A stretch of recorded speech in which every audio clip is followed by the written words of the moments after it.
Parang may susunod na naman na lockdown ah. Balikan natin mga kagaguhan natin noon pandemya.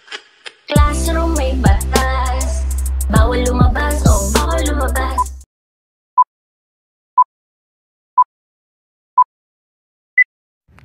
Has anyone else noticed that your personality tends to change depending on the language you're using? For example, this is me speaking in English. Hi, my name is Sho Suzuki. It's nice to meet you. This is me speaking in Nihongo.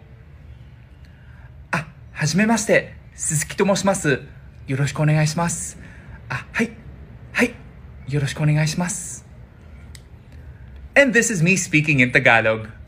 Huy, besh, kamusta ka naman dyan? Ako, ilang linggo na ako hindi nakakaligo. Ang baho-baho ko na. Char, char, char.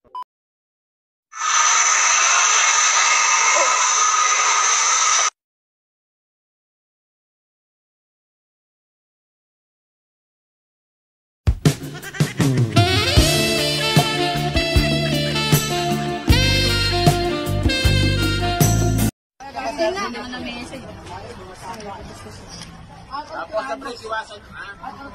Okay, kami kirain dyan. Ay, pokoy, oy! Putang ina mo, bay! 50 yung bay! Bubo, sa ilalim pa yung tinitira. Ba't ilalim kasi, bay? Anong kailangan kong gawin upang malaman mo?